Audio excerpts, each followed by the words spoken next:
warahmatullahi wabarakatuh. Waalaikumsalam warahmatullahi wabarakatuh.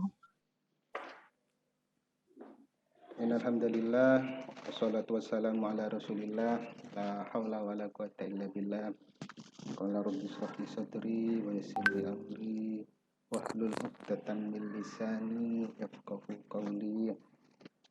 Allahumma shalli wa sallim wa barik ala sayyidina Muhammad wa ala alihi wa sahbihi wa mawalah. Amma ba'd.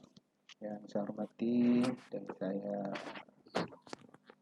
banggakan Bapak Ibu peserta BIMTEK dan lanjut hasil akmi yang berbahagia.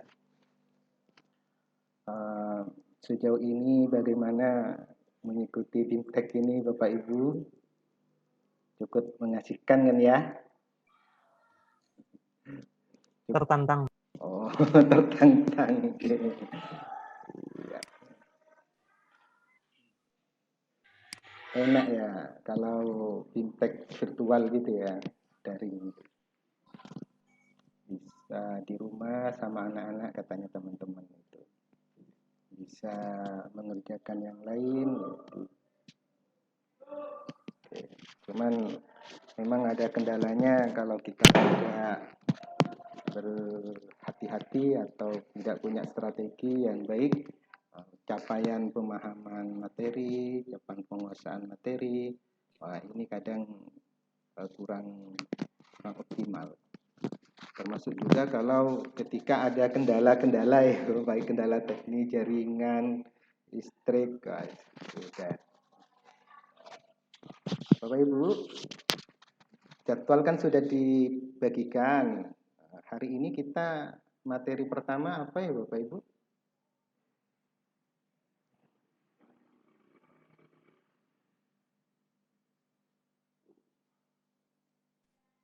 Ada yang tahu? Buka dulu jadwal, Pak. Ya tahunya kemarin besok Pak Hajar ya. Oh, gitu. Iya. Sip. Pokoknya kaitannya dengan numerasi kalau sama saya ya Ibu. Ya, hari ini numerasi. Iya, pokoknya Numerasi pertama. Ya, kita materi pertama numerasi, pengetahuan numerasi yang pertama, nanti yang kedua.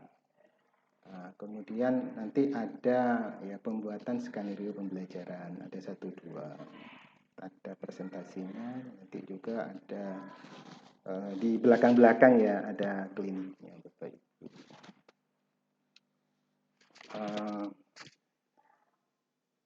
Baik, saya izin share screen ya Bapak Ibu. Dari kita itu adalah materi literasi numerasi yang pertama. Bapak Ibu, materi kita ini isinya yang pertama berkaitan dengan kondisi perkembangan hasil PISA siswa Indonesia dari tahun ke tahun, mulai tahun 2003, sebenarnya 2000 kalau lihat keikutsertaannya negara kita itu mulai tahun 2000. Kemudian nanti kita akan mempelajari tentang kerangka AGNI. Jadi ada frameworknya AGNI. Setelah itu kita juga akan mencoba menebak-nebak kira-kira ada soal ini termasuk pada level kemahiran apa gitu ya. Karena nanti ketika bicara kerangka AGNI, kita itu akan ada yang istilah domain, konten, proses berpikir atau level kognitif, kemudian kompetensi dan tipe soal. Itu isinya tentang literasi numerasi. Demikian yang kira-kira akan kita bahas pada sesi ini. Bapak Ibu sudah tentu mulai kemarin sudah banyak mengetahui bagaimana tren dari capaian siswa kita ya selama keikutsertaannya dalam ini. Jadi kira-kira ya yang matematis ini ya, kita bicara di literasi matematis yang kemudian di Indonesia itu diambil jadi numerasi, tidak menggunakan bahasa matematis.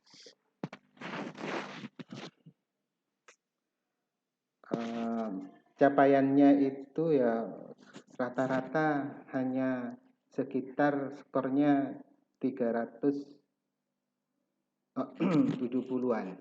Nah, hampir sedikit itu naik pada 380-an. Sekitar di situ Bapak Ibu.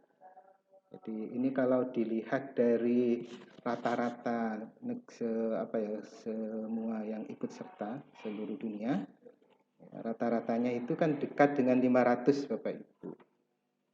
Jadi sejak tahun 2000 itu sampai 2018 ya kira-kira ya tidak pernah bergeser dan rentangnya cukup jauh. Semoga dengan adanya kegiatan ANBK, AKMI yang khusus kita di Kementerian Agama ini bisa menjadi salah satu cara, upaya membuat kita prihatin. Itu sebenarnya kita ini kok dulu pernah di atasnya Peru sedikit satu, sekarang ditinggalkan. Di ASEAN, ini ternyata posisi nomor 2 dari bawah setelah Filipina. Gitu. Ya, semoga untuk visa yang akan datang kita sudah bisa melampaui Brunei Darussalam ya. Gitu. Kalau Malaysia mungkin agak berat, gitu.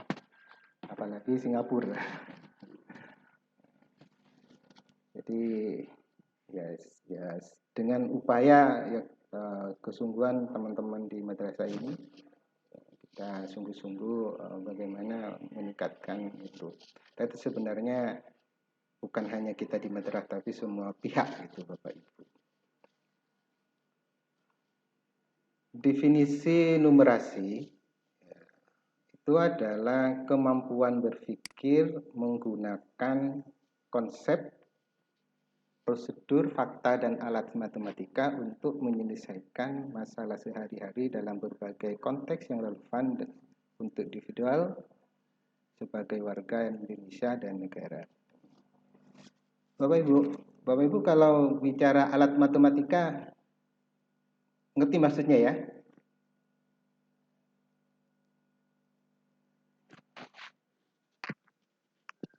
Ya, insya Allah sedikit. Oke.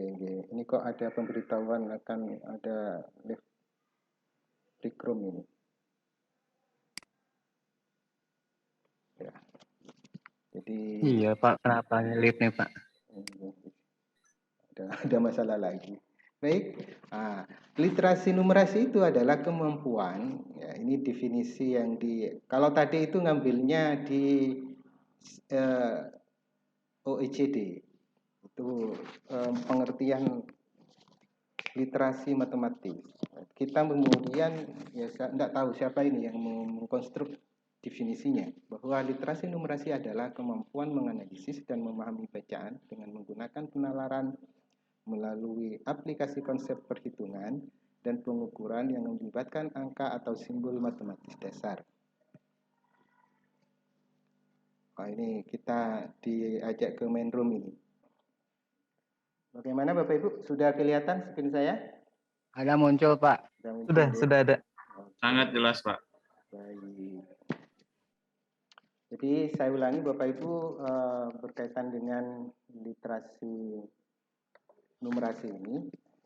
Kalau lihat dari pendefinisiannya bahwa kemampuan menganalisis dan memahami bacaan dengan menggunakan penalaran melalui penggunaan aplikasi perhitungan dan pengukuran yang melibatkan angka atau simbol matematis dasar secara kontekstual, baik bersifat abstrak maupun nyata, yang ditampilkan dalam berbagai representasi, baik itu berupa grafik atau bagan atau representasi lainnya. Kemudian menggunakan hal tersebut untuk menginterpretasi, memprediksi atau mengambil suatu keputusan. Bapak Ibu, saya dulu pernah dipeseni sama guru saya bahwa dalam hidup ini sebenarnya ada dua hal penting. Yang pertama itu harus belajar filsafat. Sebenarnya dimaksud beliau itu adalah belajarlah matematika. Yang kedua itu belajarlah bahasa. Mengapa belajar matematika itu penting? Karena belajar matematika itu, kata beliau, ini di matematika adalah alat yang bagus, alat yang baik untuk mengasah penalaran. Yang kedua itu adalah bahasa. Bahasa itu dalam artian luas, kalau kita hanya di Indonesia, maka bahasa yang perlu kita kuasai adalah bahasa Indonesia. Tetapi kalau lebih dari itu, maka bahasa kita ya bisa yang lebih banyak digunakan adalah bahasa Inggris. Kemudian kalau kami itu di lingkungan pesantren dulu ya selalu ditekankan di bahasa Arab. Termasuk kita yang di madrasah itu kan selain bahasa Inggris maka juga bahasa Arab. Jadi matematika itu adalah alat yang cocok, yang baik gitu untuk melatih anak-anak kita berpikir atau bernalar secara kritis. Namun sejauh ini perkembangannya ya masih selalu kurang memuaskan, perlu selalu ditingkatkan Bapak Ibu. Kemudian ADMI ini dalam rangka untuk peningkatan kualitas pembelajaran. Jadi mulai dari dilakukan ADMI, kemudian hasilnya dianalisis, kita dapat informasi bagaimana tingkat kemahiran peserta didiknya nanti.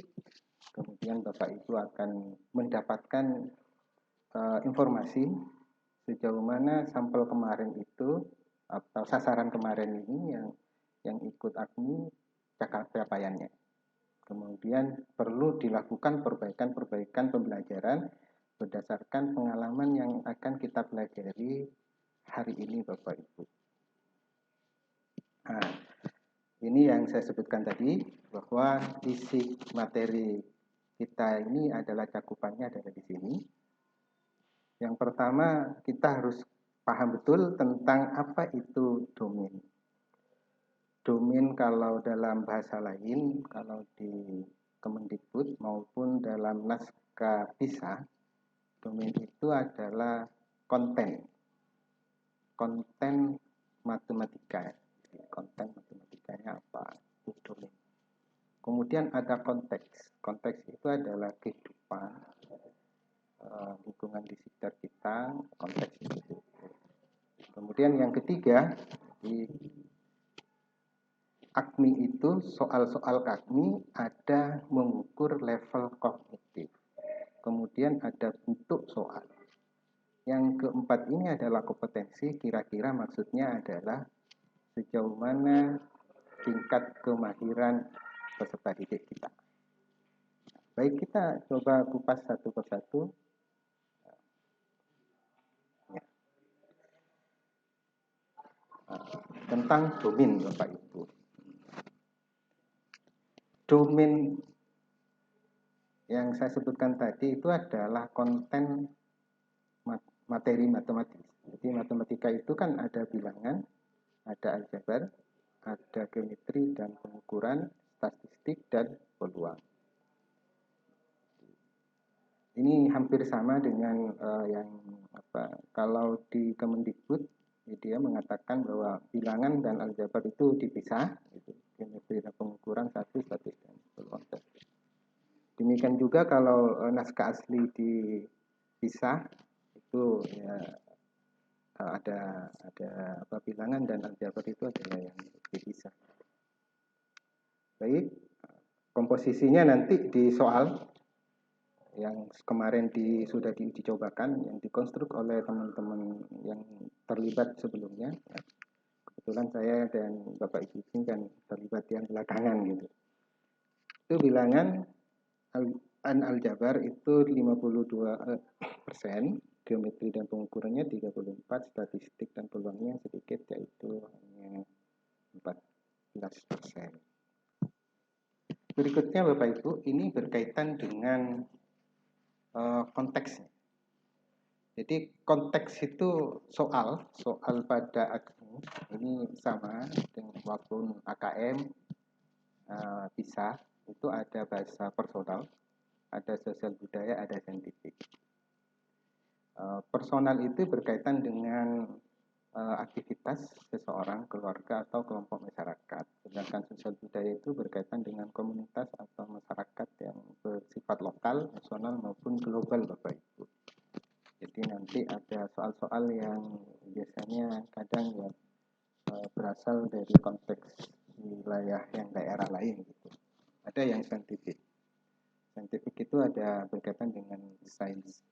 Tetapi ada juga nanti yang kemarin juga sempat saya bertanya-tanya, kalau suatu soal itu tidak punya ciri konteksnya adalah sosial budaya, konteksnya itu tidak ada kaitannya dengan personal, maka konteks itu masuk kategori saintifik Bapak Ibu. Ada yang begitu gitu. Ini kayak kalau teman-teman yang pernah belajar tanda-tandanya isim, fiil, huruf gitu. Itu kan kalau yang dibahas tanda-tandanya isim, tanda-tandanya fiil. Kalau tidak masuk tandanya fiil dan isim, maka itu dia termasuk huruf begitu. Ada yang mendivisikan begitu. Nanti saya tunjukkan teman-teman yang materi, termasuk materi yang bahwa ini adalah soal yang berkaitan dengan konteks saintifik karena tidak mempunyai ciri personal maupun sosial budaya. Sebarannya adalah demikian Bapak Ibu. Ya, kita lewati saja. Nah, kemudian ada level kognitif. Level kognitif itu ini berkaitan dengan satu, yang pertama adalah pemahaman. Pemahaman itu artinya kita diminta untuk atau mencirikan aktivitas kognitif, mengingat dan mengidentifikasi, mengklasifikasi, menghitung dan mengambil atau memperoleh dari satu pengukuran. Sedangkan level yang kedua itu adalah berkaitan dengan proses berpikir menerapkan suatu strategi atau model atau menafsirkan sesuatu. Jadi, sedangkan penalaran itu dia berkaitan dengan menganalisis, memadukan, mengevaluasi, menyimpulkan dan menjustifikasi. Bapak Ibu masih ingat taksonomi belum ya? Bapak Ibu, ada yang ingat taksonomi belum? Iya, Pak. Oke. Nah, Ingat, Pak. ya, walaupun kita bicara begini, ini kan ada kaitannya juga nanti Bapak Ibu dengan taksonomi belum Bapak Ibu.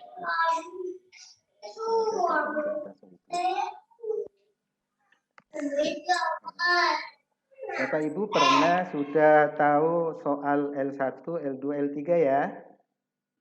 Konsep-konsep itu ya walaupun tidak dibahas di sini, itu ada kita munculkan karena kita sebelum begini itu kita sebenarnya paling familiar itu adalah tentang taksonomi Bloom yang kita kenal. Baik. Ingat-ingat lupa, Pak. Tapi banyak lupanya ya.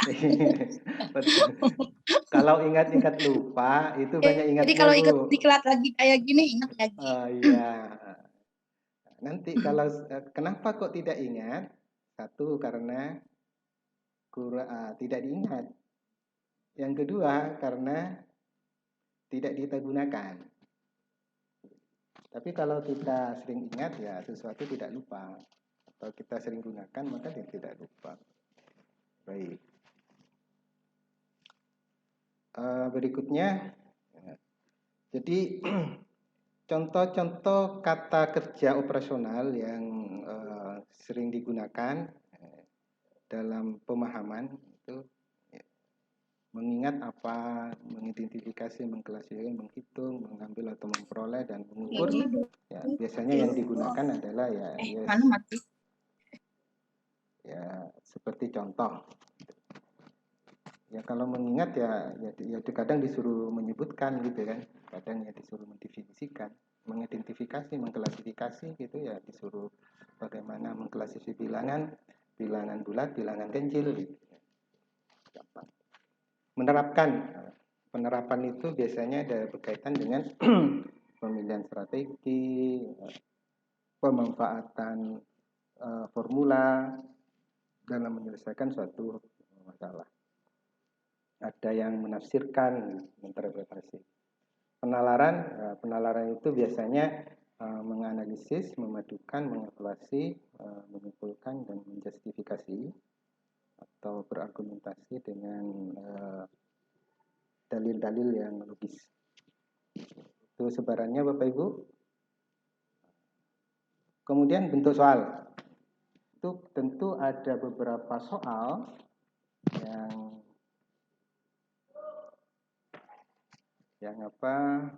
yang pilihan jawabannya ada bermacam-macam.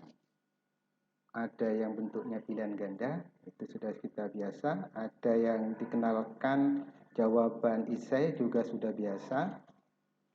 Tapi yang isian singkat juga biasa.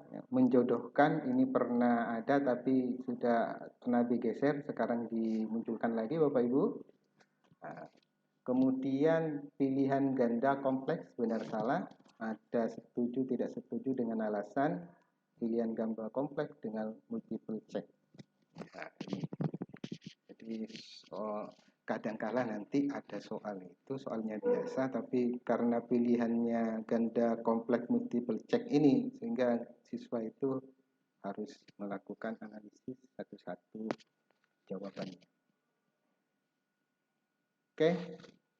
Nah, berikutnya yang semestinya ini ada yang berkaitan dengan level kompetensi atau tingkat kemahiran.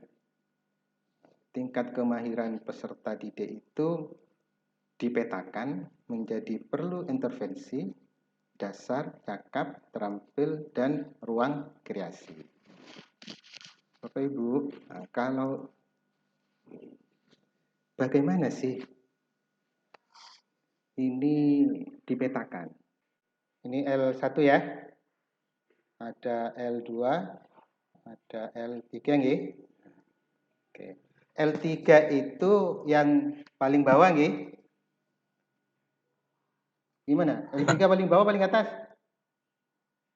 Bapak Ibu? Sebetulnya paling tinggi dia. Oh, paling tinggi. Oh, ya, oke. Nah.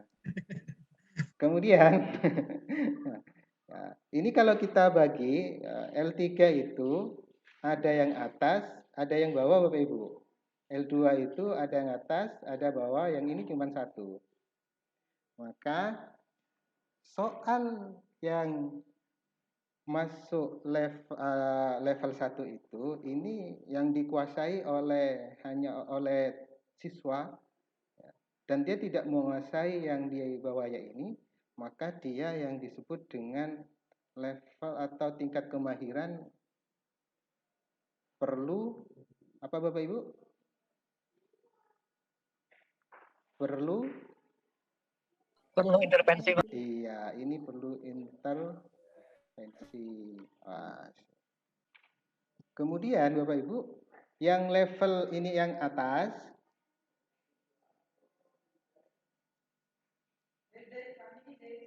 ini atas, kok basah ini?